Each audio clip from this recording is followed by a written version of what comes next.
真正极品的莲藕汤从来都不是白色的，而是这种粉红的颜色。懂行的朋友一定会了解，这种颜色的汤多好喝。莲藕特别的粉，用筷子一夹就能直观的看出它的粉末，还能看见明显的拉丝。大家好，我是大厨阿斗，今天我们做一个莲藕排骨汤。莲藕汤到底要炖多久？能不能使用高压锅呢？炖莲藕汤一定要选择优质的莲藕，我用的是红湖的粉藕，因为莲藕容易氧化变色，所以我们要先处理排骨。1斤黑猪的排骨，把它们简单的冲洗浸泡一下。这些排骨不是纯内排，带有脊骨，脊骨含有骨髓，炖出的汤更浓更好喝。正所谓有利必有弊，因为脊骨的存在，血沫特别多，所以需要我们焯个水。下一步，把清洗干净的排骨直接放入锅中，在炒锅中加入多点的清水，水的量要完全没过排骨，还要高出几厘米。在炒锅中加入点葱段、一点姜片，以及多一点的黄酒或者料酒，再开中小火煮沸。水开后，用漏勺撇去浮沫，浮沫会不断的渗出来，要尽量的撇除干净。撇除干净后，再煮个2到3分钟，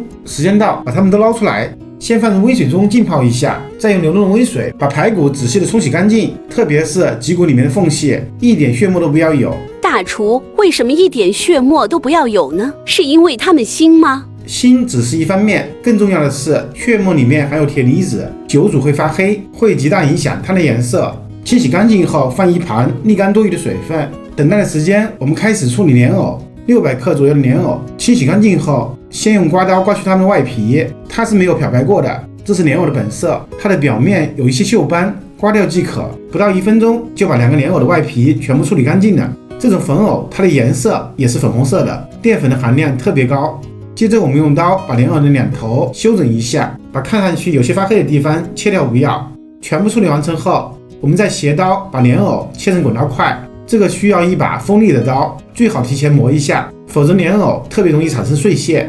全部切好之后呢，我们需要快速的把它腌一下，把所有莲藕放入大盘里面，朝装莲藕的盘中加入适量的盐，加完盐之后再用手把它们仔细的翻拌均匀。大厨，为什么莲藕要加盐杀水啊？这样做有什么好处呢？这是传统的做法，据说可以防止莲藕氧化变色，还能让它煮的时候更粉。防止氧化变色是有一定效果的，至于粉不粉，没有做过对比实验。我个人的意见还是莲藕本身的质量最为重要。充分抓匀后放一旁腌制10分钟。下一步，准备一口干净的锅，加入少量的植物油，最好是玉米油、花生油，油温4成左右。我们下入多一点的去皮姜片，用小火煸炒一下，炒出它们的香味，一直煸炒到姜片的2个面发皱，散发出浓郁的香味。我们再把沥干水分的排骨放入锅中，把它们均匀的铺开，用小火煎一下，煎出内部的油脂，也同时挥发带走内部的水汽，能够增香提味，去除腥味。煎好一面后，翻过来煎另外一面，一直煎到排骨表面微微焦黄，散发出浓郁的肉香味，我们就可以加开水了。开水要1次性加够，还要高出排骨几厘米，这里千万不能加冷水。大厨，为什么不能加冷水？反正不是最终还是要煮开的吗？煎过的排骨特别烫，一旦遇到冷水，一定会发生热胀冷缩，导致排骨收缩变紧，从而出水，肉质变柴。等锅中水开后，我们就这样不加盖，保持最大火煮10分钟的时间，让汤色越煮越白，并挥发带走最后一丝腥味。大厨，为什么大火煮汤，汤的颜色会越来越白？这是一个物理现象，汤中的油脂因为剧烈的沸腾被钻成小粒，然后就会被游离蛋白质包裹住，形成悬浮液。因为光线散射的原因，肉眼看上去汤就白了。简单来说，就是让油脂发生了乳化，油脂分布的更均匀，喝起来味道醇厚，没有明显的油腻感。